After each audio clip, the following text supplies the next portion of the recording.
अभिधान राजेंद्र कोश सप्तम भाग के अंतर्गत संलेखना पद यानी के समाधि मृत्यु वो कभी कभारी होती है, और जब भी होती है तब वो इंसान भगवान के रास्ते पे वो समझ लेना।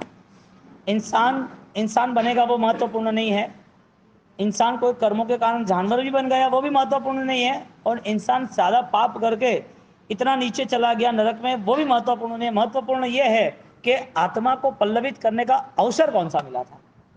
यदि आत्मा को एक अवसर मिला है तो उस अवसर में ऑलरेडी वो क्या पा सकता है। क्योंकि जीवन की यात्रा जब भी पूरी हुई तब भी हमारे पास शरीर का वियोग हुआ लेकिन कर्मों का वियोग नहीं हुआ। शरीर छूट गया लेकिन कर्म नहीं छूटे। तो यहाँ पर जब संलेखना शब्द से समाधि मृत्यु की बात करते हैं तो समाधि मृत्यु देह के वियोग में नहीं है। समाधि मृत्यु तुम्हारे से कुछ छूट रहा है वो नहीं है। बड़ी बात यह है कि तुम मृत्यु का निरीक्षण कर सकते हो कि नहीं। जो क्षण जा रही है उस क्षण को देखना, निरीक्षण करना और उस क्षण से बोध पाना, उसका नाम समाधि है। अब जहां पर आधि व्याधि उपाधि का स्थान नहीं उसका नाम समाधि। अब देखने जाओ तो कोई भी सिटी हो उस सिटियों का टाइटल एक ही है, उठे तो उपाधि सुबह तो समाधि। कोई भी बड़ी सिटी में इतनी रफ्तार है, सुबह से ही सारी उपाधियों का सेटलमेंट करना और सो गया तो पता नहीं कि वापस उसे उठना है कि नहीं उठना है। तो ये जो संसार आदि व्याधि उपाधि से अनंत काल से परिभ्रमण हम कर रहे उसमें समाधि भाव आना महत्वपूर्ण है। देह छूट गया वो तो चाहो ना चाहो होना ही है। तो जहां समाधि भाव है वहां समझ लेना कि परमात्मा के आशीर्वाद यानी कि परमात्मा का अवतरण है। क्योंकि समाधि परमात्मा का ही रास्ता और परमात्मा का मिलन है। जो परमात्मा जो आत्मा इस संसार में परमात्मा बनने तक पहुंच गए, परमात्मा बनने का रास्ता अपनाया, परमात्मा बनने का रास्ता बताया, वो सारे जो जीवात्मा है उसके लिए यही रास्ता था, अनंत काल के बाद यही रास्ता है।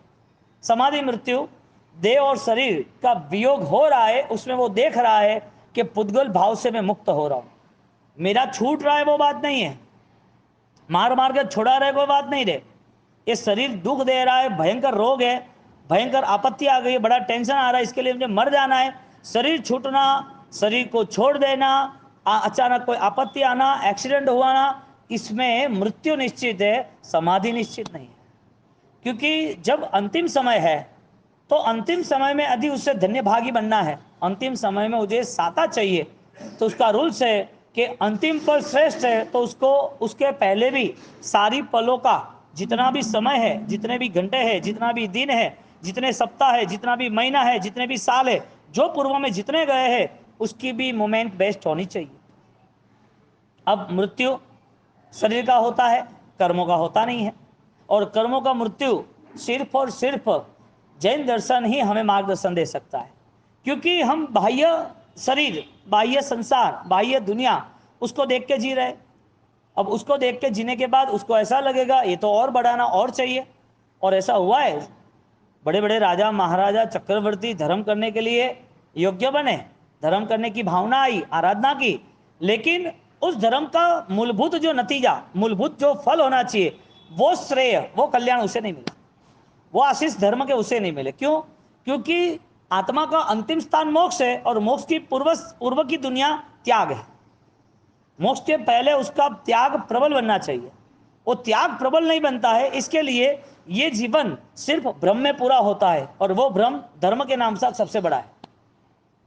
मैं कुछ कर रहा हूं इसके लिए सत्य नहीं मिल रहा है, मेरा इतना आराधना का भाव था और ये आराधना मेरी हो गई, इसके लिए आगे बढ़ने की कोशिश नहीं हो रही है। तो जो राजा महाराजा ने आराधनाएं की, धर्मों में जुड़े हैं, उनके पास सम्यक दर्शन की मूलभूत भूमिका थी। और कई राजा महाराजा ऐसे निकले, ऐसे बने कि जिन्होंने पूरा राज सिंहासन क्षण में छोड़ दिया, पीछे मुड़ के देखा नहीं। वजह क्या?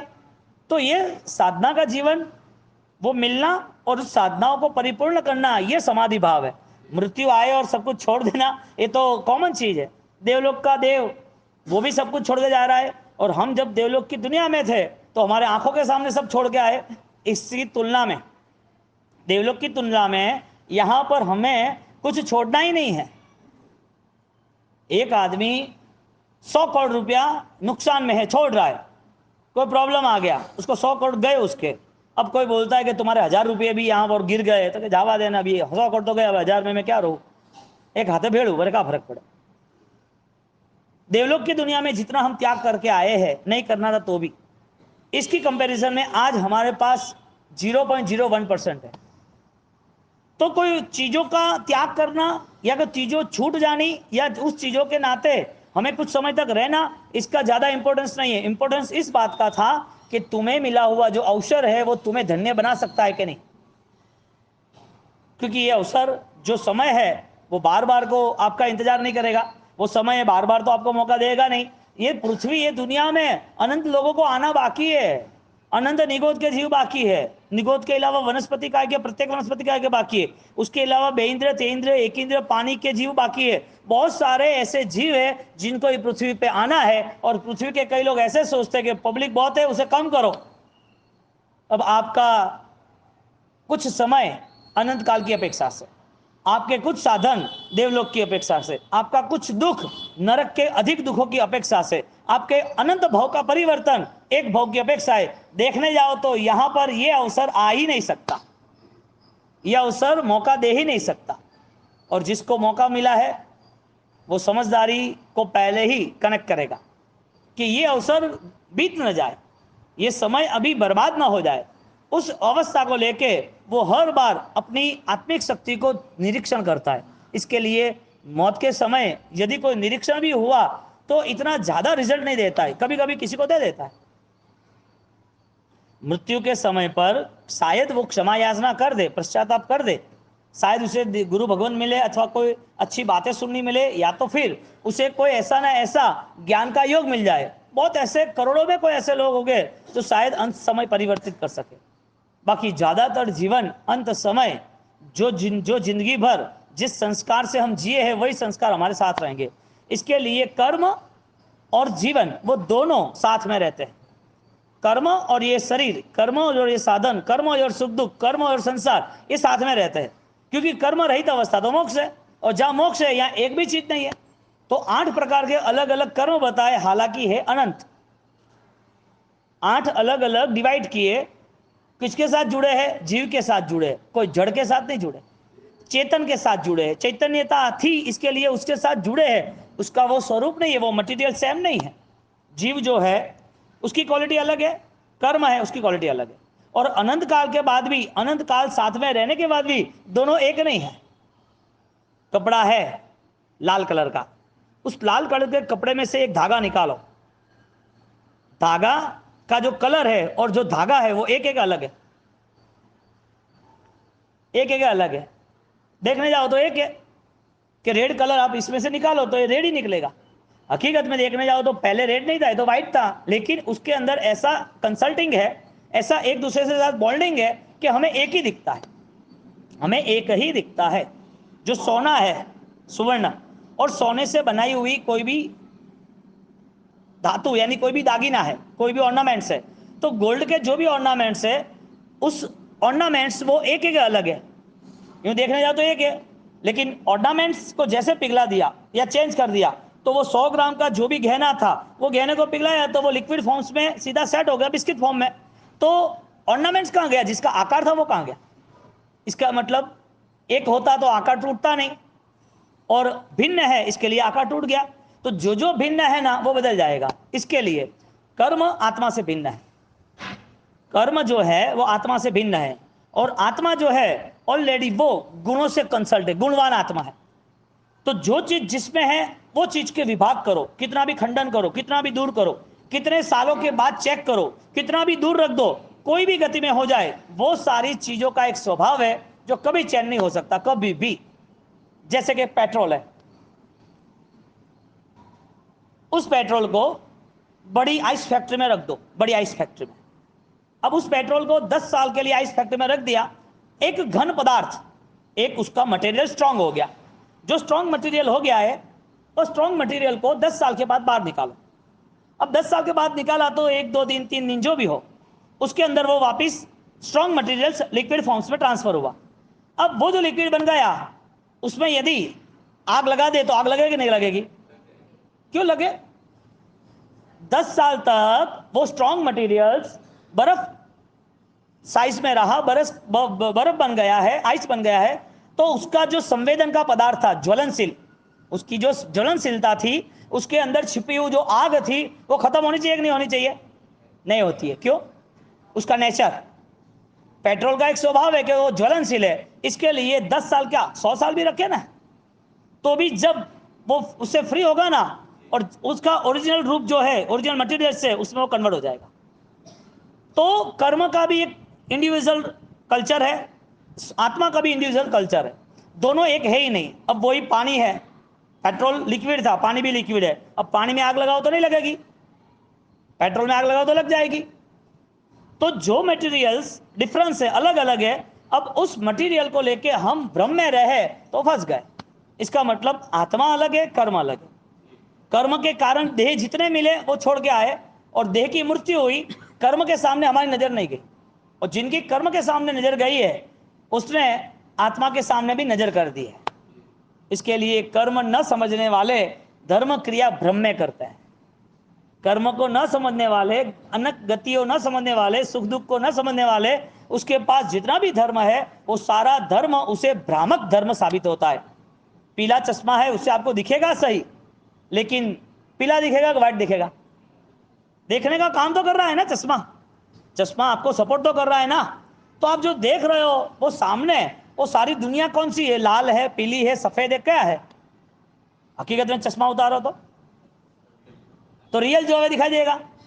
कर्मों ने ऐसे चश्मे लगाए हैं, कर्मों का ऐसा आवरण है, तो हम इस कर्मों के कारण, देखने के कारण, हम सारी दुनिया को सुख दुख रूप में, मेरे पराये के रूप में, बदला लेना, पराया मानना, या तो फिर अपराध करना, या प्रायश्चित करना, या धर्म करना, सारी चीजें चाहे सही हो या गलत हो, हमारे मन से जो जा रहा है वो सारा बोध हमारा अज्ञान का, कर्मों का, संसार का, परिवार का है, सुख दुख का है।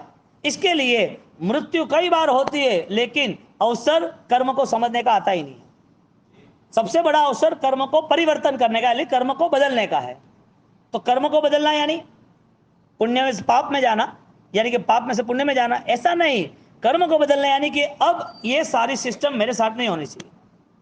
कर्म एक दर्द है, और दर्द खत्म नहीं हो तब तक हेल्थ नहीं मिलती। तो जैसे पेट्रोल का मटेरियल्स वो उसके ओरिजिनल रूप में आता है, इसी तरह कर्म अपने ओरिजिनल रूप को नहीं छोड़ता है। कर्म का एक रूल्स है, भगवान हो तो भी कोई शर्म नहीं, मैं आपको बांध कर रखूंगा। कर्म का रूल्स है कि तुम्हारे कितने भी अभिषेक हो जाए मेरू पर्वत पर, 1,60,00,000 देवी देवता आ जाए, तुम्हें वो लेके जाए और तुम्हारा खूब सम्मान स्वागत करे, अद्भुत भक्ति करे आपकी, आपके ऐश्वर्य को देख के दुनिया पूरी आपके पीछे पागल हो जाए, लेकिन मेरा क्या, मेरे साथ जो तुम्हारा कमिटमेंट पास्ट लाइफ में हुआ है, पूर्व की जिंदगी में हुआ है, वो कर्म का क्या करेंगे? इसके लिए परमात्मा ने कर्म क्षय के लिए साधना का जीवन, मानव जीवन बताया, और मानव जीवन में उसको योग दिया कि जितना तू समझ सकता है उस समझदारी को और तेज बना, और जितनी समझदारी आ रही है उस तेज समझदारी से वो सारे कर्म से परिवर्तित कैसे होना है वो रास्ता चुन ले। इसके लिए भगवंत ने शरीर के नाश की महत्वता नहीं बताई, लेकिन कर्मों के नाश की महत्वता बताई, यानी कि निर्मल अवस्था बताई, शुद्ध स्वरूप की अवस्था बताई। कर्मों का जो मटेरियल, कर्मों का जो स्वरूप है वो निश्चित है, इसी तरह आत्मा का स्वरूप है वो भी निश्चित है। कर्म कम ज्यादा हो सकते हैं, आत्मा के गुण कम ज्यादा नहीं हो सकते। चींटी के भाव में आत्मा कितना? चींटी जितना। हाथी के भाव में तो आत्मा बड़ा हुआ, छोटा हुआ, उसका माप, उसका वेट, उसका कद, उसका जो भी रूप रंग था वो बदला कि नहीं बदला? हाँ या ना? आत्मा के रूप रंग बदले कि नहीं बदले? आत्मा का वजन बदला कि नहीं बदला? आत्मा की साइज बदली कि नहीं बदली? आत्मा की अवस्था जो थी छोटी बड़ी, उसमें कोई बदलाव आया कि नहीं आया? क्यों नहीं आया? क्यों नहीं आया? ये चश्मे पहने हैं ना, चश्मे के कारण हम ऑलरेडी जिससे भी सर्च करते हैं वो सारी चीजें ऐसी दिखती है। अब जो डॉक्टर है उसका माइंड मेडिकल से सेट हुआ है, जो आयुर्वेदिक डॉक्टर है वो आयुर्वेदिक वाइज उसका माइंड आयुर्वेदिक चीजों से सेटअप हुआ है, जो होम्योपैथी डॉक्टर उसका माइंड होम्योपैथी सेट हुआ है। अब तुम उसके पास जाओ तो वो क्या सोचेगा, आपको क्या रिप्लाई देगा? अब जो ऑलरेडी एंटीबायोटिक, जो इंग्लैंड वगैरह वहां के देश की जो विद्या है, जो सीख के आया है, जो पढ़ के आया है, उसको ऐसा ही लगेगा कि तुम्हें ये मेडिसिन लेनी चाहिए, ये टैबलेट लेनी चाहिए, ये इंजेक्शन लेना चाहिए, ये तुम्हें करना पड़ेगा। और वो आयुर्वेदिक वाला होगा तो नहीं, तुम्हें ये करना है, घर उपचार बताया, घर के उपचार बताएगा। होम्योपैथी होगा तो वो तुम्हें वाइट छोटी दवाई दे देगा, और योगा वाला होगा तो कुछ नहीं चाहिए। धर्म कहते हैं और भी कुछ नहीं चाहिए। स्वास्थ्य शरीर का बताने वाले मिल जाए और आत्मा का स्वास्थ्य बताने वाले नहीं मिले तो पॉसिबल ही नहीं है। तो शरीर के स्वास्थ्य को लेके आत्मा को बलवान बनाने का रास्ता बताया।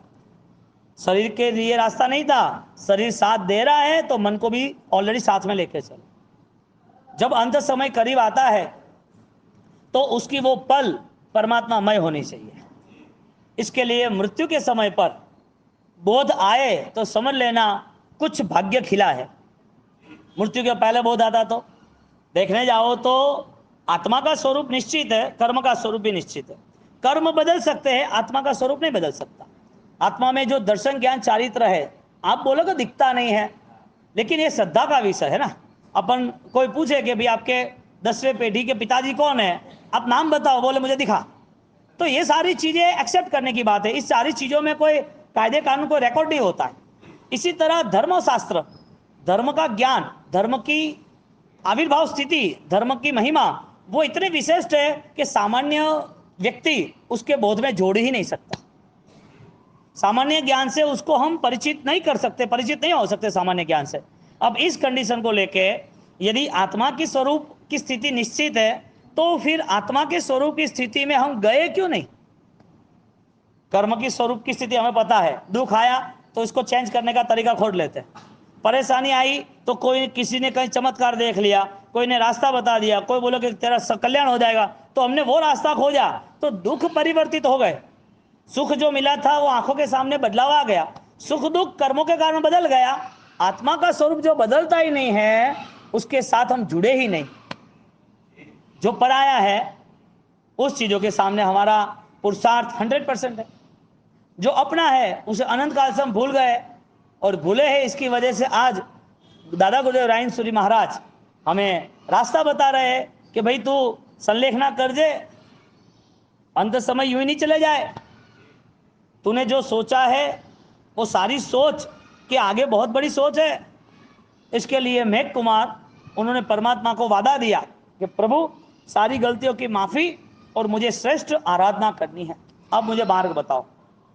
और परमात्मा ने मार्ग बताया कि जितना हो सके इतना तुझे अपने भावों में स्थिर रहना है। तेरा स्वरूप कहीं पर भी बदल नहीं सकता, और तेरे स्वरूप में कोई भी खींचतान, कोई भी कठिनाइयाँ, कोई भी दबाव आएगा ही नहीं। तेरे स्वरूप से कोई भी कायदे कानून लगते नहीं है तेरे स्वरूप के। इसके लिए जो बाहर का जो शरीर है उससे हो सके इतनी आराधना श्रेष्ठ कर लेना। उसको माइंड से पावरफुल बनाना था, शरीर से कमजोर नहीं थे, माइंड से कमजोर थे। शरीर तो ऑलरेडी चेंज हो गया था। इसके लिए जिन जिन की संकल्प शक्ति बढ़ी है ना, उसके लिए शरीर के कष्ट सामान्य बन गए। जिनकी आंतरिक शक्ति में सत्य स्वरूप की ऑलरेडी पूर्णता आती है, सत्य स्वरूप का मार्ग दिखता है, उसके लिए कष्ट सामान्य बन गए, क्योंकि उसके पास कॉम्प्रोमाइज नेचर तैयार हो गया। ज्यादा कष्ट नरक में था कि यहाँ है, ज्यादा कष्ट जानवर की दुनिया में उसको जो कसाई काट रहा है उधर है कि यहाँ है। ज्यादा कष्ट कोई बैल जो गर्म धूप में, हाँ, और बहुत सारी कड़क धूप में बहुत सारा बोझा धान का लेके वो घूम फिर रहा है, या तो वो पूरा खेत जोत रहा है, वो ज्यादा कष्ट है कि यहाँ ज्यादा कष्ट है। यहाँ मानव के जीवन में भी कोई ऑलरेडी आज फुटपाथ पे सो रहा है, बहुत सारी तेज बारिश है या तो बहुत सारी ठंड है, उसको खाना पीना नहीं है, उसका घर उड़ गया है और वो झोपड़पट्टी उसकी चली गई, वो अकेला वहाँ फुटपाथ पे बैठा है, उसको खाने पीने के लिए कुछ मिला नहीं, अभी रात हो गई है, 12 बज गए, सुबह का इंतजार कर रहे, भीगे हो रहे, कोई दुकान के छत पे नीचे चले गए, और ऐसा 8-10 दिन चले।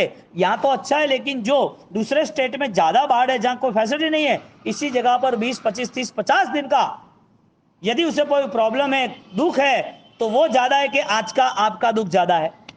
समाधि भाव आपको कॉम्प्रोमाइज कराता है, आपके त्याग में आपको आगे ले जाता है।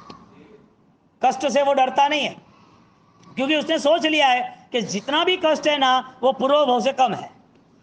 जितना भी कष्ट आज सहन करेंगे, पूर्व के जो कर्म है वो कर्मों को समाप्त करने के लिए रास्ता है।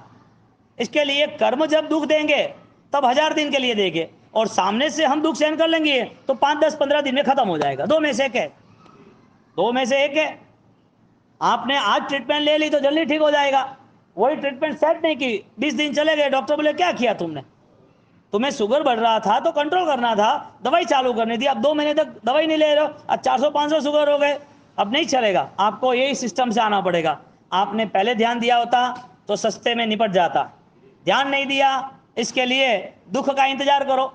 आप बोलोगे दुख नहीं आए, पॉसिबल ही नहीं है, दुख आना ही है, हर किसी को आना है, भगवान को आए, भगवान को ऑलरेडी बोल दिया कि तुम्हारा हम कितना भी पूजन करो, हम तुम्हारी कितनी भी महिमा गाए, लेकिन कर्म का जो खेल है उसमें से तो आपको पास होना ही है। मेघ कुमार ने संकल्प किया, संकल्प करने के साथ अब उनका पूरा जीवन कर्मक्षय के लिए लग गया, शरीर भी है और कर्मक्षय भी है। जो कर्म को न समझ पाया तो शरीर भी है, कर्मबंध भी है। इसके लिए एक जर्नी, एक यात्रा, मुसाफर वो जर्नी खत्म करता है तब उसे पता होना चाहिए कि मैं कहाँ जा रहा हूँ। वो बैठा क्यों है, कहीं जाना है इसके लिए तो बैठा है। तो जैसे हमारा जीवन समाप्त होता है तो जीवन समाप्त होने के नाते हम कहाँ पहुँच सकते हैं वो कौन तय कर सकता है। जीवन तो श्वास है तब तक है, श्वास चले जाने के बाद तुम चाहोगे तो भी कोई किसी का उधार श्वास नहीं दे पाएगा। तुम चाहोगे कि लंबा जीना है तो 5, 10, 15 दिन तक, आसपास वाले बोलेंगे अभी बॉडी बदबू मार रही है निकाल दो उसे, वो भी मना बोलेंगे। घर के परिवार को कितना भी स्नेह हो, कितना भी प्यार हो, कितना भी आपको रखना चाहते हो, शायद वेंटिलेटर पे 10 दिन, 15 दिन, 20 दिन, महीना, 2 महीना, फिर तुम ऑलरेडी श्वास के साथ जी रहे हो लेकिन पराया है, इसके लिए मुर्दों की तरह जी रहे हो। और ऐसा हुआ है और होता है संसार में।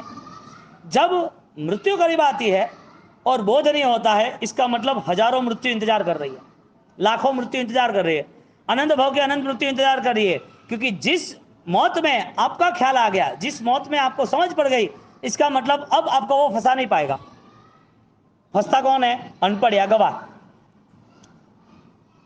ऑलरेडी नुकसान किसको है, जो समझदार नहीं है उसको। मार्केट में से आपके घर पे कोई चीज लाने का बोला कि लेके आना, वो लेके आया, एक लो है मैं लेके आया, एक 500 रुपए की तो क्यों लाया भाई, ये तो 200 की मिलती है, ये तो 200 की मिलती है। दूसरी बार लेने गया, दूसरी बार वो चीट हो गई उसके साथ, एक इतना खर्चा थोड़ी होता है, ये तो 200 का 300 का है, तो 1000 रुपये दे के आ गया। तीसरी बार नहीं भेजेंगे, तीसरी बार नहीं भेजेंगे। यहाँ बात यह है, एक बार मानो वो मिस हो गया, दूसरी बार मिला तो भी मिस हो गया, कुछ कर नहीं पाए, अब संभावना है तीसरी बार मिले। एक मृत्यु का बोध नहीं हुआ, अनंत मृत्यु इंतजार कर रही है। इसका मतलब कर्म का परिवर्तन नहीं हुआ। यदि कर्म बदल जाता तो जीवन बदल जाता, जीवन बदल जाता धर्म के नाम पर, तो फिर ये संसार ही बदल जाता। संसार में रहने के बावजूद भी यात्रा मोक्ष की होती, यात्रा संसार की नहीं होती। मृत्यु होने के बाद भी यात्रा मोक्ष की होती, संसार की नहीं होती। पीड़ा सहन करने के बाद भी यात्रा कर्म क्षय की होती, कर्म बंध की नहीं होती। पीड़ा भी सहन करनी है और वापस नए कर्म भी बुलाना है। मौत भी आती है, छोड़ के भी जाते, वापस नए पाप नए कर्म आते रहते, नए मौत आते रहते। इस जीवन में सब छोड़ भी देते, रोते रोते वापस रोना बंद होता ही नहीं है। यानी कि जो हमारी अज्ञान की स्थिति है, उस अज्ञान की स्थिति में हमने निश्चित कर दिया कि ऐसे ही जीवन पूरा करना है।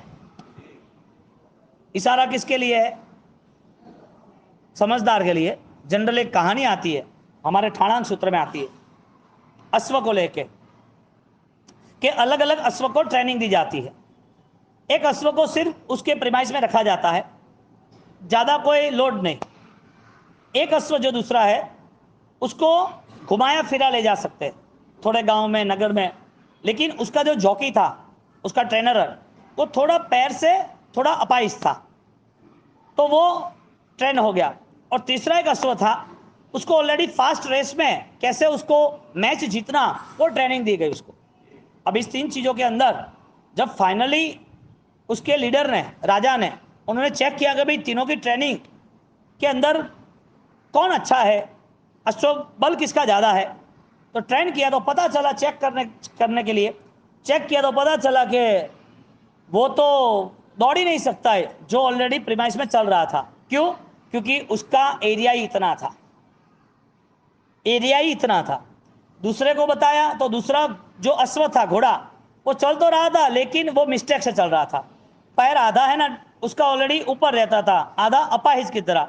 तो बोला कि ऐसा क्यों, ऐसे किस वजह, तो कि नहीं इसको ये चल लो सिखाने इसके लिए। तो सिखाने वाला कौन था, जो सिखाने वाला था उसका नेचर उसके साथ जुड़ गया, उसको देखा ना ऐसा बन गया। और थर्ड जो था वो तो अस्त मस्त फास्टर था, और फास्टर था, दौड़ रहा था, तेज हवा के साथ बात कर रहा था कि ये बढ़िया, ये किसने सिखाया, तो कि इसके जॉकी ने सिखाया। तीनों में बेस्ट कौन और क्यों, 3 अश्व में बेस्ट कौन और क्यों। एक अश्व यदि उसके प्रीमाइस को नहीं तोड़ सकता है तो जिंदगी वहीं खत्म हो जाती है। ज्ञानी कहते हैं कि तुम्हारे विचारों से तुमने जितना सोचा है वो सोच ही तुम्हारा कुआं है, वहीं तुम खत्म हो जाओगे। ज्ञानी हमें शास्त्र द्वारा, दिशाओं द्वारा, एक नए आयाम द्वारा, एक इशारे द्वारा एक नई दुनिया, एक नया विश्व, एक नई अध्यात्म की शक्ति प्रकट करने का कह रहे हैं, और वो सबके पास है, लेकिन उसको कष्ट सहन नहीं करना है। वो तो वहीं घूम रहा है, नहीं अपना तो इतना ही एरिया है, अब उसका जीवन खा पी के खत्म ही हो रहा है। सेकंड जो है वो ऑलरेडी कॉपी में आया, उन चेक तो किया, लेकिन खुद का जो बल था, खुद का जो स्वभाव था वो भूल गया। इसके लिए उसको देखते हुए वो सीख गया, उसको देखा कि ये ऐसे पैर को लथड़ाते चल रहा है, मैं भी ऐसे ही चलूं, तो वो कॉपी करने में रहा।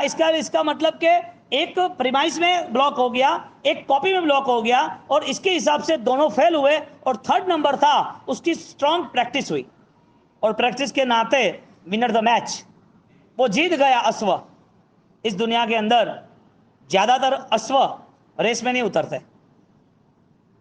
क्योंकि रेस में उतरने वाला अश्व इतना बेस्ट ट्रेनिंग ले चुका है, उसे सिर्फ एक फायरिंग, एक इशारे की जरूरत है।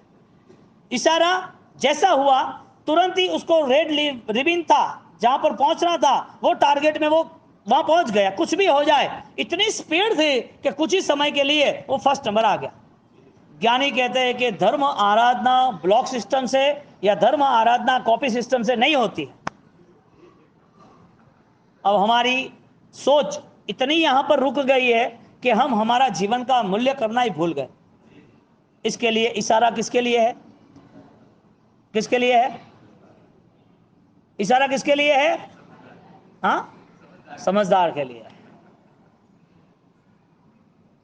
अब समझदार को इशारा काफी, जो धर्म समझ रहा है उसके लिए श्रेष्ठ चुनाव यह है कि सारा कष्ट वो मेरे लिए उपकारी है, मेरे परमात्मा के वरदान रूप है, कर्मों के बदलाव के प्रारंभ का एक कर्तव्य है। इसके लिए वो कष्ट से डरता नहीं है, दुखों के साथ उसका मिलन रहता है, दुख आना ही चाहिए। इसके लिए तुम यदि पावरफुल हो, पावरफुल बनना है, तो एक रूल्स है कि कष्ट से कभी मुंह नहीं मोड़ना। जीवन में कभी संघर्ष ना होना तो परमात्मा के ऊपर केस लगा देना कि भगवान तुम मुझे कमजोर समझ रहे हो, मुझे कष्ट क्यों नहीं दिया, मुझे प्रॉब्लम क्यों नहीं दिया, मैं इतना कमजोर थोड़ी हूं। और दुनिया में नियम है, हार्ड ऑपरेशन स्पेशलिस्ट ही करता है ना। हाँ, कठिन चीज का सुधार, कठिन चीज में सेटलमेंट कोई स्मार्ट ही कर सकता है। अब आप कठिन से डर जाते हो, कोई तपस्या से, कोई आराधना से, कोई एटमॉस्फेयर, कोई भक्ति से, आपको भय क्या सताता है। पूर्व के मृत्यु तो बहुत सारी चीजों से बदलाव करके आई है, और आज भी बदलाव होना ही है। इसका मतलब अभी तक स्टार्टअप नहीं हुआ है, क्रिया तक सीमित हुए जो कॉपीराइट है, एरिया तक सीमित हुए जो फर्स्ट, जो हॉर्स था, पहला घोड़ा था, ऐसा ही है। लेकिन जो टारगेट क्लियर करे उस लेवल पर हमारी सोच नहीं पहुंचती, और टारगेट एक ही है कि बेस्ट अचीवमेंट चाहिए। जिंदगी बेस्ट बनाने का जरिया क्या है, हर कोई कर सकता है, मैं क्यों नहीं कर सकता, हर किसी से हो सकता है, मुझसे क्यों नहीं हो सकता। राजेंद्र सूरी महाराज इतना अध्यात्म बल प्राप्त किया, इतनी आराधना में इतनी ताकत, इतनी जान पूर्ति, उनके प्राण इतने प्रतापी बन गए थे कि उन समय में उनकी स्पीड पे कोई आया ही नहीं। उनकी जो स्पीड थी साधना की, हजारों साल के बाद ये कोई साधक दिखने मिले, ऐसे महायोगी मिले, और हजारों साल में भी ऐसे योगी न होने के बाद, उस समय पर उनको देखने के बाद कई ऐसे दूसरे साधक थे, लेकिन इतनी स्पीड में नहीं चले, इतना फास्टर नहीं रहे। कैसा कंटिन्यूटी उनका भाव होगा, कैसी इनकी भावधाराओं की एक अखंड आयोजन होगा भावधाराओं का, कि जिसके हिसाब से वो अंत समय में भी पूरे अलर्ट रहे, जागरण दशा, साक्षी भाव, समाधि में रहे। आज वो लिख रहे हैं तो उन्होंने लास्ट मोमेंट में कैसा लिखा होगा, 7वां भाग है ये 7th वॉल्यूम, और उस वॉल्यूम के अंदर जब सैयद शब्द के बाद हम समाधि शब्द में जा रहे हैं, तो उस समाधि के अंदर उनको शरीर त्याग करना है, कर्म त्याग करना है कि अज्ञान त्याग करना है? यानी कि शरीर की मृत्यु है, कर्मों की मृत्यु, कि अज्ञान की मृत्यु है? मृत्यु होने वाली है, अनंत बार हुई है, छूट जाएगा, छोड़ के आए हैं, वापिस नए भाव में नई यात्रा दुखदाई है नहीं है? क्योंकि नया क्या है वो तुम्हें भी पता नहीं है। 15 दिन के बाद मृत्यु है, ये कॉन्सेप्ट हमने कल छोड़ दिया था।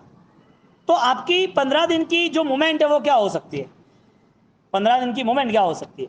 क्योंकि यहां से परलोक में ले जाने का लिए कोई आयोजन नहीं है, एक राजा को सुई भी ले जाने का हक नहीं है। तो यहां से परलोक की यात्रा पर 15 दिन तक टाइम पीरियड मिल रहा है, तो उस 15 दिन में उसका आयोजन क्या हो सकता है, क्या कर सकता है? यदि उसकी सोच हो कि मुझे तीर्थ यात्रा पे जाना है, मुझे कोई अच्छी आराधना करनी है, या मुझे त्याग करना है, या तो मुझे बहुत दान करना है, या तो फिर मुझे ऑलरेडी अच्छा चारित्र जीवन जीना है, ये सारी चीजें बातों में अच्छी लग रही है, समझाने के लिए एक सिर्फ टास्क दिया है कि भाई ये एग्जाम्पल है, 15 दिन के बाद आपकी मौत है। लेकिन मन है ना, ऐसा कुछ सोचने के लिए राजी नहीं। मन को जो दुनिया का रस है, जिस दुनिया में प्रवाहित है, उस दुनिया में ही रहना है, उस दुनिया में ही जीना है। उसको परभव के लिए आत्मा को परलोक में जाने वाली है, उसके लेवल पर उसके पास कोई कॉन्सेप्ट नहीं है। 15 दिन के बाद मौत है, ऐसा एक एग्जाम्पल है, ऐसा टास्क है, एक ऐसा आयोजन कि ऐसी एक सिस्टम आ गई है देवलोक की। तो इंसान 15 दिन के लिए ऑलरेडी अलर्ट हो जाता है, जागरूक हो जाता है। हकीकत में मौत नहीं है, फिर भी कोरोना में भी जागरूक हो जाता है। हकीकत में मौत नहीं है, फिर भी बीमारी में जागरूक हो जाता है। हकीकत में परेशानियां, मौत नहीं है, फिर भी कोई भयंकर दुख सिर पे आ गया, कोई प्रॉब्लम हो गया, फंडिंग का कोई केस हो गया, कोई अदालत हो गया, पार्टनरशिप का कोई इश्यू हुआ, कोई फैमिली के अंदर कोई डिस्पेंड हो गया, ये सारी प्रॉब्लम के कारण वापिस धर्म का शरण ले लेता है। जब उसे पता ही है कि कर्मों का खेल है ही, तो फिर धर्म का शरण बाद में क्यों, पहले क्यों नहीं? मृत्यु के नाम पर धर्म है, मृत्यु के नाम पर धर्म है, दर्द के नाम पर धर्म है, परिवार का कोई प्रॉब्लम हो उसके नाम पे धर्म है, वास्तविक सामाजिक कोई इश्यू होता है उसके नाम पर कुछ रास्ता निकल जाए, इससे बाहर निकल जाए, मेंटालिटी वहां सेट होती है। तो मेंटालिटी आत्मा के लिए, परलोक के लिए सेट क्यों नहीं होती? अब इसे अज्ञान कहेंगे या कुछ और कहेंगे? हाँ, 15 दिन के बाद मृत्यु है, आपके पास क्या आयोजन है? ये तो एक नॉर्मल सिस्टम है। हालांकि कल का भी किसी को हम अभी 1 घंटे के बाद भी पता नहीं, पता है किसी को? 1 घंटे के बाद भी पता नहीं है। राजा सिकंदर वो इंडिया आया यूनान से, और यूनान से जब इंडिया आया तो उसके गुरु उन्होंने किया था कि वहां के एक संत को लेके आना, तो कि यहाँ तो सब कुछ है, आपको क्या चाहिए, एक संत को लेके आना तू। क्योंकि हिंदुस्तान में जो संतत्व है, हिंदुस्तान में जो संत की गरिमा है, वो इतनी ऊंचाई पे है, इतनी विशिष्ट है कि उसको समझने के लिए बहुत आनंद आता है, समझने के बाद बहुत आनंद आता है। तो ठीक है, अब वो जीत के उसका पूरा सैन्य शस्त्र सरंजाम लेके जा रहा है जीतने के लिए, और पता चला कि एक नदी किनारे एक शिला के ऊपर, हाँ तट के ऊपर एक संत बैठे हैं। और संत बैठने के बाद सैनियों ने बोला कि भाई हमारे राजा सिकंदर पूरे वर्ल्ड जीतने निकले हैं और वो ऑलरेडी आपको बुला रहे हैं। कि कौन है? के अरे क्या विजेता है? अरे विजेता नहीं है, वो हारा हुआ है। कि आप चलो, आपको बुला रहे। तो कि मैं नहीं आऊँगा, तो कि हम आपका सर काट देंगे। हंसने लगा, संत हंसने लगे। मैंने मेरा शरीर का दान ही कर दिया है, मेरा पिंड दान हो गया है, अभी तू मुझे काटे ना काटे कोई फर्क नहीं पड़ता है। ये शरीर खत्म हो जाए, आज हो जाए, मैं तो इंतजार ही कर रहा हूँ कि कोई ये शरीर को उठा ले। क्योंकि शरीर को उठा सकते, आत्मा को थोड़ी उठा सकते। तुम्हारे पैसे को उठा सकते, तुम्हारे कर्मों को थोड़ी उठा सकते। कोई तुम्हारे दुख और सुख के साथ कोई भागीदार बन सकता है, लेकिन फाइनली तुम्हें परम सुख थोड़ी दे सकता है कि जिसके कारण आध्यात्मिक शक्ति बढ़े। यानी कि ये सारी सिस्टम मेरे पल्ले नहीं पड़ेगी, आपको जो करना वो कर लो। वो तो थक गए, वापिस गया, सैनिक वापिस गए, और वापिस जाने के बाद यहाँ पर राजा खुद आ गया।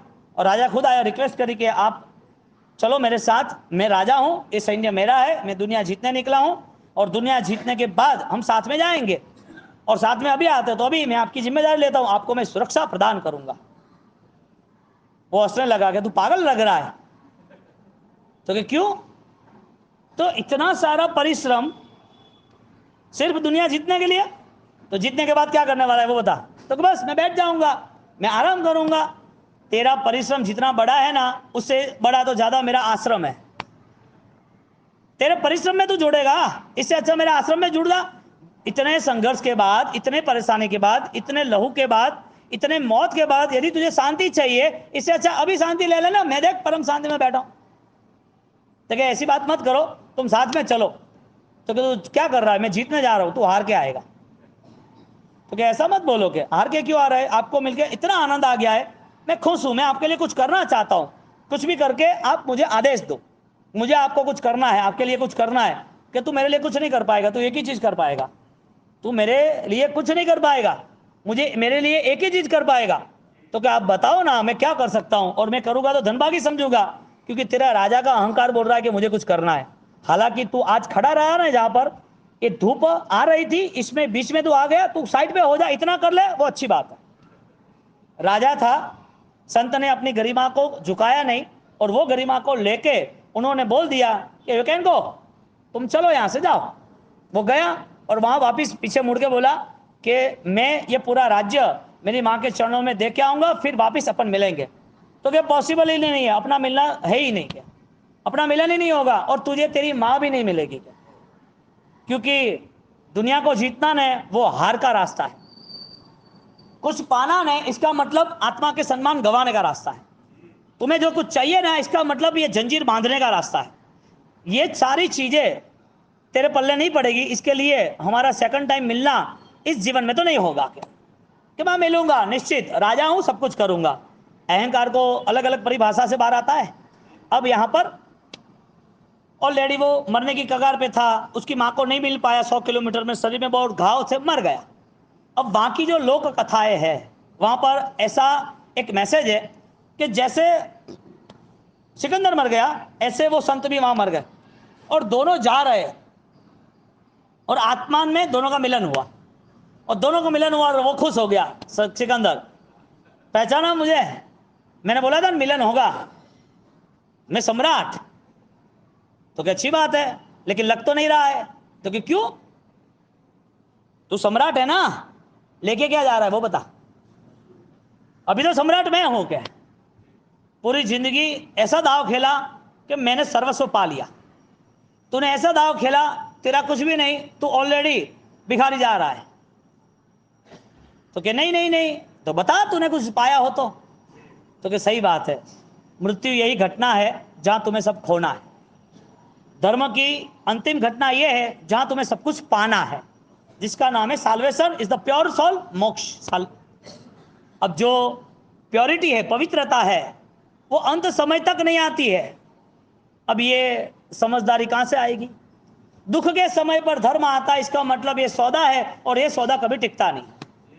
लालसा के नाम पर, लालच के नाम पर यदि कुछ पाना भी है, तो ये जीवन लालच के अंदर खत्म हो जाने के बाद इस जीवन के साथ सब कुछ खत्म हो जाता है, कुछ मिलता नहीं।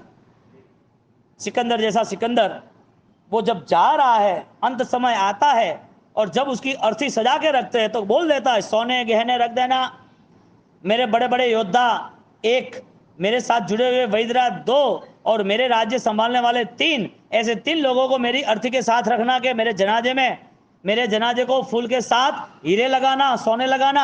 ऐसा क्यों? कि मुझे दुनिया को मैसेज देना है कि मैं ऑलरेडी खाली हाथ ही जा रहा हूं, सब कुछ मेरा था, लेकिन ये सब भ्रम था कि ये मैं चला रहा हूं, मैं पोस रहा हूं।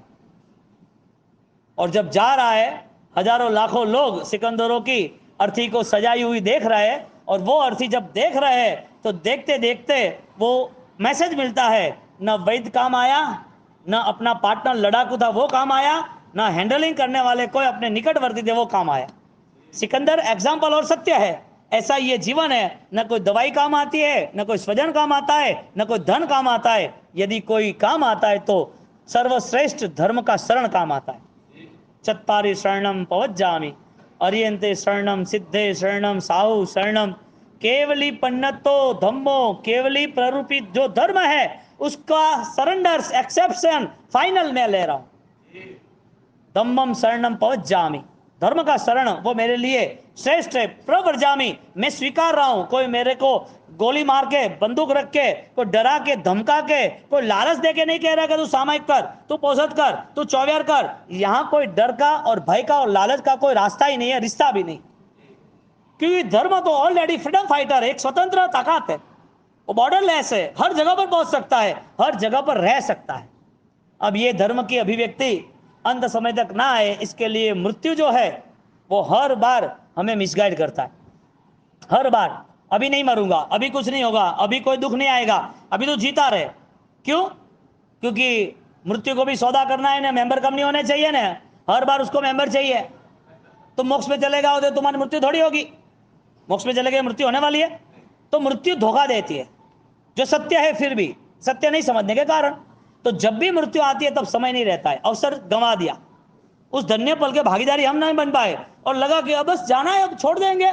इसके लिए दर्द इतना खतरनाक होता है कि रोना है रो सकते नहीं, कहना है कह सकते नहीं, छोड़ना नहीं है लेकिन छोड़ना पड़ेगा। और अंत समय में मन अशांति की पूरी धाराओं में रहता है, परेशान परेशान परेशान, अकेलापन खा जाता है, बीमारी खा जाती है, परिवार वाले सदस्य पास में नहीं रहते वो खा जाते हैं, परिवार वाले सदस्य सेवा नहीं करते या कोई ट्रीटमेंट सेट नहीं होती है, या फिर पूरी संसार की व्यवस्था को लेके ऐसा लगा कि अब कुछ नहीं हमारा। और वो मृत्यु के समय पर इतनी सोच को गिरा देता है, अवसर को भूल जाता है और वो समाधि मृत्यु से वो दूर होता है और तड़पना ही रहता है। इसके लिए कई बार तड़पना, पीड़ा, वेदना लंबे समय तक चलती है, क्योंकि जीने की इच्छा है। अब जिसका कपड़ा भी जीर्ण क्षीण हो गया था तो फेंक देते हैं, हमें एक कपड़ा नया लाया 2 साल चला, जीर्ण क्षीण हो गया, फेंक देते। ज्यादा से ज्यादा रसोड़े के पोछे में, ज्यादा से ज्यादा बाथरूम के पोछे में, बाद में तो कहीं नहीं ना, फेंक देते ना। एक छोटा कपड़ा जीर्ण क्षीण होता है वो फेंकना है। समाधि मृत्यु का टाइटल है, ये शरीर जीर्ण क्षीण होता है, वो शरीर यदि फट जाए उसके पहले फेंक दो। समाधि मृत्यु, संलेखना, चारों आहार का त्याग, समाधि के लिए पूरी संलेखना स्टार्ट की, अब मुझे नहीं करना है। और दादा गुरुदेव रायेश्वरी महाराज को जैसे पता चला अब ये मेरा देह साधना में साथ नहीं दे रहा है, अब मुझे समाधि में जाना है, और डिक्लेयर कर दिया अब मेरा ये देह यहाँ नहीं रहेगा, नई साधना के लिए नए भूमि में जा रहा हूं। मृत्यु के समय सोच क्या होनी चाहिए? जो आगे के 3 दिन के बाद का जो मृत्यु देख सकते हैं, समाधि मृत्यु देख सकते हैं, देह त्याग करने की प्रक्रिया उनको पता है कि मेरी आत्मा मुझे इस शरीर में नहीं रखनी, ये शरीर मुझे साथ नहीं देगा, ये शरीर के नाते मुझे दो और नए पाप करने हैं। सिर्फ पैर में कांटा लगा चलते चलते और कुछ भी नहीं था, वो कांटा का दर्द इतना बड़ा, उनको पता चला अब ये जर्जरित शरीर का कोई काम नहीं। क्या उनकी बिगेस्ट फाइट होगी कि जो शरीर उनको साथ दे रहा था, साधना में था, जो शरीर पे ऑलरेडी उन्होंने बहुत सारा काम लिया, अब पता चला कि 2 दिन के बाद उसको विसर्जन करना है।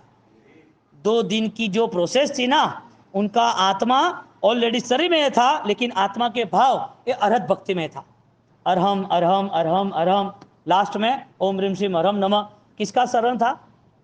समाधि भाव कैसे आया? एक बलवान आलम्बन लिया और बलवान आलम्बन ने उनको समाधि में ले गए। और समाधि भाव की जो परंपरा है ना, इतनी ताकतवर है, आत्मधर्म है ना, इसके लिए शाश्वत के और बड़े, इसके लिए इतनी ताकतवर है कि वो जो भी साधक जहां समाधि लेता है, समाधि मृत्यु को प्राप्त करता है, समाधि में परम ऊर्जा में जुड़ता है, समाधि के अंदर उसको अनंत अनंत और नए सोर्सेस मिलते हैं, समाधि के अंदर उसे दिव्यता मिलती है, उस समाधि के अंदर उसे आसपास की विद्याएं उसके साथ जुड़ जाती है। अभी तक उसकी ऑलरेडी देह का वियोग, मौत नहीं हुई है। ऐसी समाधि की ताकत वो वहां से छूट जाने के बाद भी रहती है। इसके लिए जितने जितने भी चार्जफील्ड स्टैंड है ना, जितने भी तीर्थ है ना, वो सारे के सारे कोई व्यक्ति ने समाधि ली है ना, उसकी एनर्जेटिक पॉइंट है वहां पर। अब गुरु महाराज ने समाधि ली, हाँ, मोहन खेड़ा ने वही दे लेके जब राजगढ़ के अंदर उनका अंतिम समय हो रहा है, वो तो नहीं है तो और है क्या वहां पर? आत्मा इतना बलवान, आत्मा से जो शरीर से की हुई साधना ऑलरेडी बलवान साबित हो गई। शरीर से की हुई साधनाएं बलवान है तो आत्मा कितना बलवान होगा? आत्मा का स्वरूप वो अलग है, कर्मों का स्वरूप अलग है। तो इतने स्ट्रांगली पॉजिटिव कर्म भी आज भी 100 साल के बाद आज भी मोहन खेड़ा परम आकर्षण का कारण बना। दौड़े जाते लोग, दौड़े जाते। क्यों भाई? वजह क्या? क्या है? क्या व्यक्ति तो है नहीं, दुनिया में कई लोग विरोध कर रहे हैं कि भाई ऐसे मूर्तियों की पूजा नहीं करनी चाहिए, पत्थर की पूजा क्यों करते हो, ऐसे इंसानों की पूजा नहीं करनी चाहिए, एक दिव्यता की पूजा करो। कई लोग विरोध में खड़े हैं। तो वहां है क्या, वो तो बताओ। क्या मिलता है? देखा तो है नहीं। 120 साल होने आए, देखा तो है नहीं। क्या मिलता है वहां पर? कुछ है वहां पर? न तो आपने देखा है, न वो कौन थे, क्या थे, कुछ पता नहीं है आपको। उन्होंने वहां जो भी अपना देह त्याग किया, और वहां देह त्याग करने के बाद वो देह भी वहां पर नहीं है, तो वहां जाना क्यों? इसका मतलब ये प्रूफ होता है कि समाधि मृत्यु इज द बेस्ट अचीवमेंट। और इसका मतलब और नया आ रहा है कि समाधि के पहले जितने समाधि में रहे, इतनी हमारी आत्मा पवित्र रही, हमारा जीवन बेस्ट बन गया। इसके लिए कर्म की मृत्यु आवश्यक है। मन को बदलना, मन को समाधान में ले जाना, ऑलरेडी वो कर्म बदलाव है। तो जब समाधि के अंदर रहना है, समाधि मृत्यु के साथ रहना है, समाधि यानी कि मृत्यु को निरीक्षण करने के जाना है, तो वो मृत्यु शरीर की हो रही है, उस शरीर को छोड़ना है, तो उसका दर्शन, शरीर का त्याग जो हो रहा है, उसका जो दर्शन है, वो उसे निर्मल बना देता है। इसके लिए तड़पता नहीं है, क्योंकि सारी कर्म सत्ताएं थी ना, वो बदल गई। और आप जो तीव्र भाव से आराधना करते हो ओम ह्रीम सिम हरम नमा की, हाँ, उसका बेस है साधना के स्तर पर आपको अरहम का जाप करते करते अरिहंत परमात्मा के गुणों को देखना, अरिहंत परमात्मा ने जो भी अनुष्ठान किए थे वो आदर्शों को देखना, अरिहंत परमात्मा की जो केवल ज्ञान वाली परमात्मा की प्रतिमा यानी कि आत्मा बन गया और समस्वरण में बैठे, ऐसी समस्वरण वाली आत्मा देखनी। वो देखने के लिए कंटिन्यूटी, उस भाव में रहना पड़ेगा। उसका सेकंड पार्ट ये है कि कोई नेगेटिव विचार नहीं आना चाहिए। आपको आपकी खुद की रक्षा करनी हो तो, बाकी दुनिया में सब जीव कर्म के आधार पर बंधित है। सभ्य जीवा कम्मा वत्स 14 राजभवंत। दुनिया में सारे जीव कर्म से बंधित है। किसी के दोस्त देखने गए, किसी की गलत बात करने गए, किसी को गलत कहने गए, तो ये सारी चीजें तुम्हें तुम्हारी समाधि से दूर करेगा। परमात्मा की बात छोड़ो, गुरु की बात छोड़ो, क्रिया धर्म की बात छोड़ो, तुम्हारा अंतिम समय बिगड़ जाएगा। इसके लिए हर गलतियों को भूलना सीखो, हर गलतियों में माफी देना सीखो, हर गलतियों को नजरअंदाज करना सीखो। कितना तुम अच्छा कर सकते हो वही तुम्हारा जीवन का अच्छा समय है। बाकी खाना पीना सोना वो तो कॉमन है, वो तो रोज का है। तो जो अरहम की आराधना है, आपने 4-5 दिन खाया नहीं खाया, 10 दिन खाया नहीं खाया, बाद में खाना ही है ना, क्या फर्क पड़े। और कहां कम खाया है, इसी भाव की बात कर लो ना, कहां कम खाया है, सेट करो, चेक करो। और कुछ मिला तो है नहीं, खाना ही है। तो भगवान ने रास्ता बताया कि तुम धर्म के नाम पर खाना खाना। भगवान ने रास्ता बताया कि तुम्हारे जीवन में कोई दुखी ना हो, तुम भी दुखी ना हो, ऐसे अनासक्त भाव से तुम अप्लाई करना। अब जब अरहम की आराधना हो रही है ओम ह्रीम सिम हरम नमः की, तो उसमें अरिहंत को चेक करना। अरिहंत परमात्मा कौन है, अरिहंत परमात्मा कैसे थे, अरिहंत परमात्मा कितने समय के लिए है। तो वो जब आपकी सोच बनेगी ना, तो आप सोचोगे मैं कौन से अरिहंत का ध्यान करूं। महावीर स्वामी का करो, आदिनाथ भगवान का करो, पार्श्वनाथ भगवान का करो, नेमिनाथ भगवान का करो, लेकिन वो तो मूर्ति है, मूर्ति का भी ध्यान करना है। वो आलम्बन है तो वो भी सम्यक दर्शन का हिस्सा बनता है, मूर्ति का ध्यान। तो वो जितना ध्यान होता है, अब उस मूर्ति से आगे एक आलम्बन है, उससे आगे उनकी जो पवित्र ऊर्जा है, वहां से हमें कंसल्ट होना है। इसके लिए जब भी जाप करते करते एकाग्रता रखनी, स्थिरता रखनी, स्थिरता करते करते मन के विचारों को शांत करना, मन दूसरी जगह न जाए, इसके लिए और एकाग्रता और शक्ति लगानी। और शक्ति लगाते लगाते उनका अटैचमेंट इतना गजब का हो जाना चाहिए, एक पल ऐसी आएगी कि तुम्हारे 2-4 घंटे कहां चले जाएंगे पता नहीं चलेगा। चंचलता होगी नहीं तो 20 माला कब खत्म होगी, 21 कब खत्म होगी, डोडा बढ़िया माल है। ये तरीका नहीं है। एक अरिहंत परमात्मा, ऐसे 24 अरिहंत परमात्मा, ऐसे अनंत अरिहंत परमात्मा, जिसने शासन स्थापना की, जिसने अनंत जीवों को कल्याण का मार्ग बताया, जिसने अपने जीवन के अंदर अद्भुत साधनाएं की। और ऐसी जो आत्मा है वो न चमत्कार से है, न कोई हमारे लिए कोई कर्म बदलने वाली है, न हमारे दुख को बदल के सुख देने वाली है। ऐसी परम प्योर सोल, चार्ज फील्ड, अनंत शक्ति के धारक ऐसी आत्माओं का स्मरण करके जब एकाग्रता में आएंगे ना, तो वो अनंत शक्ति के धारक, वो अनंत शक्ति आशीर्वाद दे सकते कि नहीं दे सकते। इसके लिए आपका ध्यान एकाग्र पूर्वक हो गया ना, और संकल्प के साथ हो गया ना, तो परिवर्तन होने वाला है, फाइनल परिवर्तन होने वाला है। ये गौतम जी ने 4-5 या 6 दिन पहले एक फोटो भिजवाया था फोन पे, ये अपने भैया के साथ, आदमी के साथ, और फोटो भिजवाया कि ये अर्जेंट है। राजू के क्या नाम था, राजू भाई, कि अर्जेंट है, आईसीयू में है, कि बाबूजी क्या करना है, कि गुरु महाराज की कृपा, वास्केप ले जाओ, अरम का जाप कम अच्छी तरह ढंग से करना और गुरु महाराज की कृपा से बाहर आ जाएगा। कल उनकी साविका आई थी कि बाबूजी आज रजा देनी है, आज के काल रजा देनी, बाबूजी एकदम नॉर्मल हो गया। के कल दोपहर का आए थे। ये किसका प्रभाव? मंत्र का प्रभाव कि आलम्बन का प्रभाव? मंत्र भी आलम्बन है, मूर्ति भी आलम्बन है, लेकिन उसके अंदर जो कॉन्शियस में सुपर पावर आया ना, वो शक्ति काम लग गई फिर से। जो सोच में जो दर्द था, उस दर्द के नाते परमात्मा को डीपली रिक्वेस्ट की कि प्रभु कुछ भी हो, गुरु महाराज कुछ भी हो, दादा गुरुदेव आप आशीर्वाद दो, कुछ भी करके उनको जीवन दान मिले, उनके दर्द खत्म हो जाए, ऐसे कुछ करो। तुमने प्रार्थना की है, उसके कर्म बदलने नहीं बदलने वो उसकी भावना है, तुम्हारे द्वारा कर्म बदले ना बदले वो बात अलग है, लेकिन आपकी शुभ भावनाओं के कारण वो बदलाव आ गया, आपकी शुभ भावनाओं के कारण। तो जिस चीज का बदलाव आता है, उस बदलाव में फर्स्ट रूल्स ये है कि आपका सुपर पावर मेंटेन होना चाहिए। इसके लिए जिसको भी जाप करना है उसको सुपर पावर के साथ करना है। आंखें बंद रखनी, स्थिर बैठना, गहरी श्वास के साथ कंसल्ट करना और मन स्थिर रहे। इसके लिए तो हो सके तब तक दोनों आई के बीच सेंटर में आपको कॉन्सेंट्रेशन रखना चाहिए। और ये जाप के अंदर इतना आनंद आएगा, और वो जाप की पूरी एनर्जी अलग है, एनर्जी अलग है। अब वासव से तो पाउडर है, क्या है, सुखर का पाउडर है ना, तो भी ताकत कहां से आई? ताकत कहां से आई? मैं देता उसके लिए नहीं। बात क्या है कि एक परंपरा ऐसी है कि जिस परंपरा में एनर्जेटिक रूल्स ऑलरेडी प्रोसेस होता है। अब आपके जीवन में भी आप जैसे जैसे अरहम की ताकत में जुड़ जाओगे, अरहम अनंत शक्ति के धारक है, वो अनंत शक्ति का आशीष हिस्सा अवतरण आपको मिलेगा। आपकी तपस्या, आपकी भावनाएं, आपकी आराधना सब नॉर्मल बन जाएगी। जैन शासन में जन्मा हुआ कोई भी व्यक्ति कोई भी कारण से व्यवहार से दुखी हो ही नहीं सकता। दुखी कौन है?